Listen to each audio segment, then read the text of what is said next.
Well, we know that training to be a race driver is unlike that of being a normal athlete. As humans, we are not meant to be the strongest or able to run the furthest. However, both elements are very important for our endurance and mental focus in highly competitive sports. Now, we found out more about this through our local race driver, David Perel, who believes that by wearing his helmet while he trains increases his core strength in this morning's labor of love.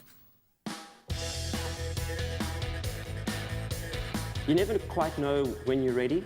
You just try and prepare as much as you can and leave no stone unturned. You just want as many of the unanswered questions answered.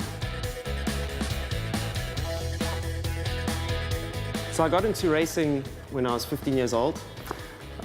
One of my family friends was at the house and he said he was going to the racetrack. And ever since he introduced me, I was completely hooked. My dad was a racing driver when he was in his early 20s for 2 years, and he knew how much sacrifice was involved. So he didn't really want to see his kids go through the same thing, but it's something that I couldn't shake off. I actually raced cars till I was 23, stopped, and then focused on my business with my brother, saved enough money to give it one more shot. And then when I was around 29 years old, I picked up the phone and started cold calling racing teams. And from there, I slowly progressed through around Europe and eventually landed with Ferrari. A normal day for me is I wake up at 6 o'clock, make breakfast, then I go for a run. I then go to work, focus on my business with my brother throughout the day. Often then after that I come here to gym, do some exercise with Joe. The training I do here at the gym involves working out with my helmet on, and that combines cardio as well as some mental exercises like doing the plank and doing the card flip. And then sort of towards the end of the session when I'm at my most exhausted, we do reaction training where Joe will throw a ball at the wall and I have to catch it. Then I head home and do simulation.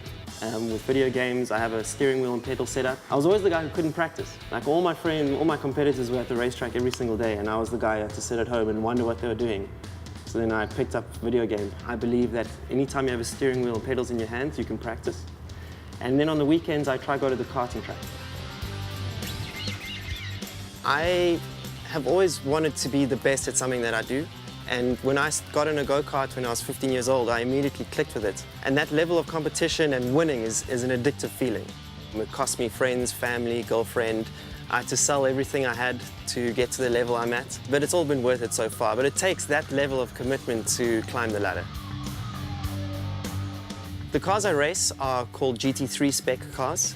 They have between 550 and 600 horsepower, 6-speed semi-automatic gearboxes. They're capable of 300 kilometers an hour.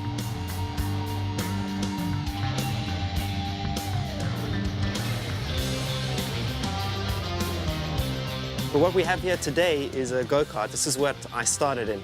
And it's a 125cc engine. It's got about 35 horsepower. This kart itself is capable of 120 kilometers an hour. And the grip is so intense that if you don't wear a rib protector, you can actually crack a rib. I've done some really cool races in my sort of 2 years so far. The highlights was racing at a legendary racetrack called Spa. I've also raced for Ferrari in Monza, which is really special. There's a lot of atmosphere and history there. And every time you drive into the track there, you know that you're doing something quite unique. If you want to get into racing, I suggest getting in as early as possible. The earlier you start, the more second nature it is, and more likely you are to be faster. We are fighting for tenths of a second. We're talking something that's less than a blink of an eye, but it makes all the difference. That can literally cost you 10 positions in Blancpain GT3 racing. So it's critical to start younger, get in a role, start winning when you're younger in go-karts, and then progress up.